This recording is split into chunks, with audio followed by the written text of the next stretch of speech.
Hey everybody, thank you for joining us for our third edition of Deep Dive Tuesday. This summer we're doing a sermon series called Because You Asked, and every week we're covering at least one topic, sometimes two topics like this last week, and there's no way that we can cover all of that in 30 minutes. Right. You know, some of these topics are sermon series that we should be doing, much less trying to fit it into 30 or like we did this last week, maybe 10 or 15 minutes. And so I have Nick with me today. And this last Sunday was Father's Day. Yep. So we talked about fathers. Yep. And Nick, I'm a grandfather, but you have young kids in the home. I do. So your message probably was a little bit different than mine. I spoke from the godly wisdom of a grandfather. You spoke from the frustration of a dad, right? I spoke from, I'm trying to figure it out. Send help, please. Yeah, exactly. Yeah. So tell me, as a dad who wants to raise his kids in a godly home, what are you doing? What steps do you and Rachel take to make that happen? Yeah. So I have an 8-year-old, a 5-year-old, and a 3-year-old, and so a lot of times it is just praying for sanity. But we're figuring it out as we go, and I think first you have to kind of start with your own personal life, right? We talk all the time that your holiness and your example has to begin with your own relationship with Christ. And so what I found is that your kids are learning truth from you in a few different ways. They're learning by what you say, right? Whether it's you're teaching them a new skill, or you're teaching them about God, whatever it may be. And then they're learning a lot by what you do, right? And we always we know that, right? Practice what you preach. And so they're watching you love them. They're watching you love others. They're watching you, love your wife. And which I think that's an important thing too, is I always try to focus on loving my wife well. Yeah. Because that helps a kid feel secure at home. Right? Yeah, and plus your child is learning, if they're a male, how to love their wife, and if a female, how a man should treat them, right, when they get older. Yeah, which I've got girls and boys, so we're trying to do both. Right? Yeah. One boy. Let's not make that plural. It's only plurals. One. It feels something we need to know about. No, it feels like multiple sometimes. Okay. But what I found is that the biggest truth you're telling your kids is if there is a gap between what you say and what you do, man, your kids will pick that out really quick. Yeah. Again, my oldest is only 8, but she can pick up real quick if what you say you believe isn't matching what you do. Yeah. And so you've got to definitely, personally, in your walk with Christ, be trying to shrink that gap to where you're living out is matching what you're saying. Yeah. That's the first thing. Yeah. For sure. And you said there were 3 things. You said what you say, what you do, and then shrinking that gap. I see, shrinking the gap. The gap will tell your kids everything they need to know. Which, by the way, there are no perfect parents. Of course. And we've got to teach our kids about forgiveness and grace and all of that as a part of it also, right? Mm-hmm. Definitely. All right, so let me ask this. We have a purpose statement as a church. Yeah. I have my own personal purpose statement. Do you have a family purpose? I know you do because you shared it with me. So talk about your family purpose statement, because I think that's something most families don't have. Yeah, it's true. And, that's something, it was a work in progress for a while, right? And I mean, even us as a church, we recently kind of changed what our purpose statement was, to bring hope and joy to our neighbors through the love of Christ. And that was, I've got it, right? That's good. I can keep my job. But no, we that took, prayer and time. And so I think even with crafting a vision for your family, that might change over time a little bit. But for my wife and I, we were always just wanted to be very purposeful about raising disciples, right? Which is what every Christian household should be trying to do. You can raise athletes, you can raise scholars, you can raise good moral people, but none of that's getting them anywhere close to eternity, right? Or impacting the kingdom. And so, we went through, a few different iterations of this, but where we landed, very simple, easy to teach our kids, is just love well. That's it, just 2 words, love well. And that comes from the Great Commandment. Yeah. Jesus said to love your God with all your heart, soul, strength, and mind, and to love your neighbor as yourself. Mm-hmm. And so we use that in our discipling and our teaching, our conversations with our kids. It's, how did you love God well today? How are you loving others well? And then the third one is, are you loving yourself well? Yeah. Right? Because we kind of skip over that one a little bit. We're supposed to love God. We're supposed to love others, right, above ourselves. Yeah. But if you're not loving yourself well, that's kind of that key part there, then you're not going to treat others well either. Yeah. And so I know, like my 8-year-old, she's like me.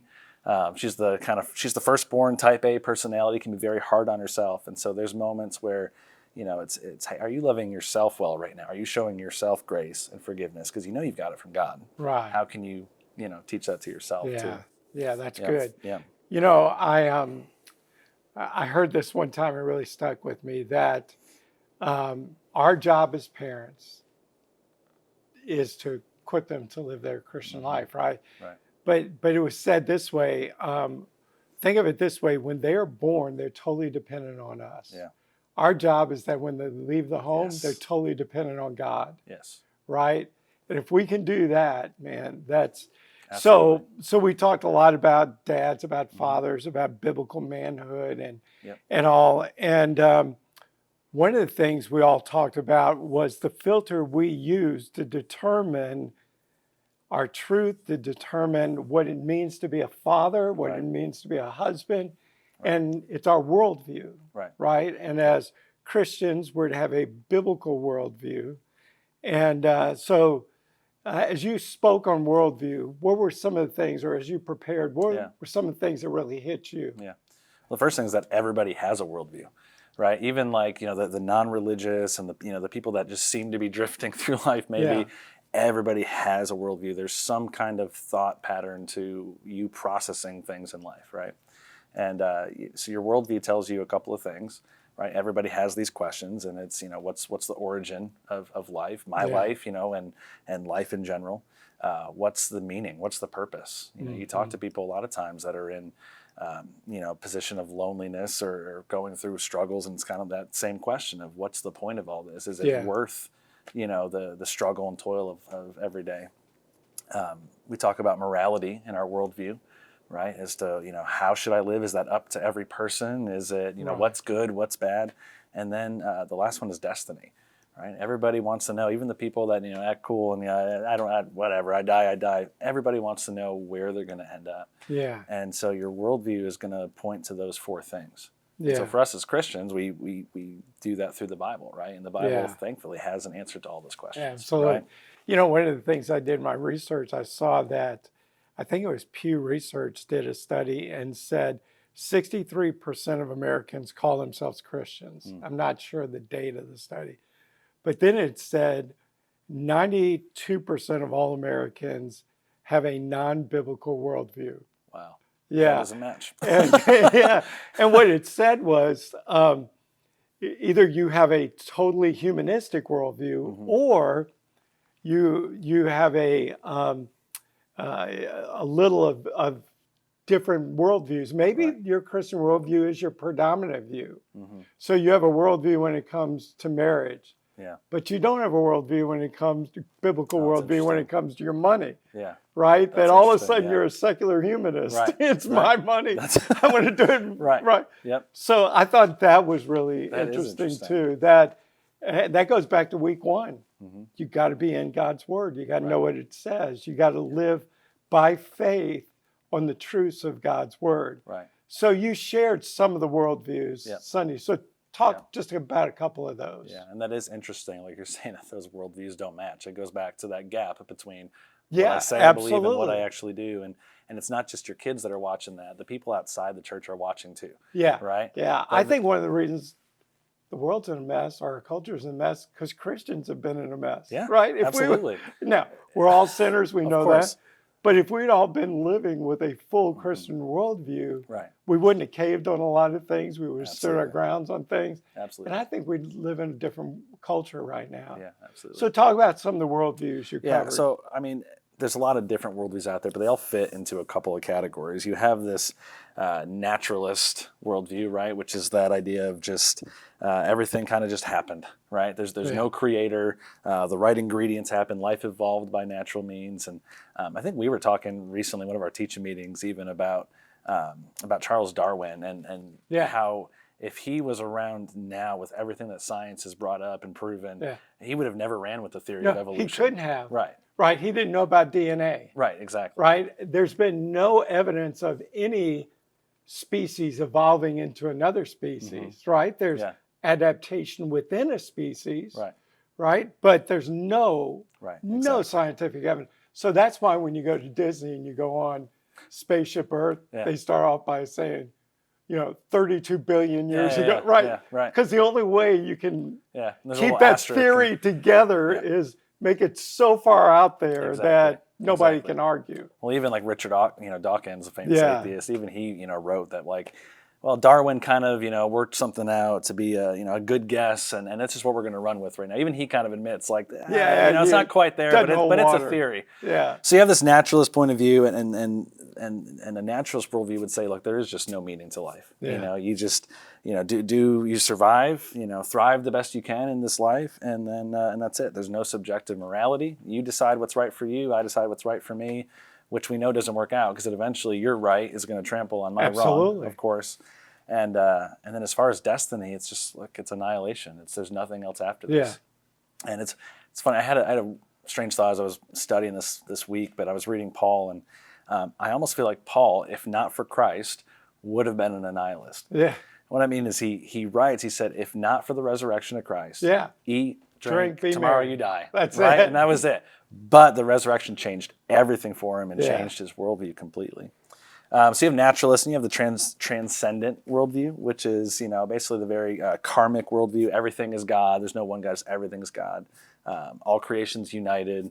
When you die, you go back into the whole. Maybe you're reincarnated, which people like to, almost romanticize this idea of, oh, maybe I'll come back as a beauty. Reincarnation is a living hell if it's true, right? Yeah, you're just constantly trapped in this cycle. And isn't it amazing? In their previous life, they were always a king or a military. Yeah, there was nobody who was a garbage collector in my previous life. Oh, you should have seen me before.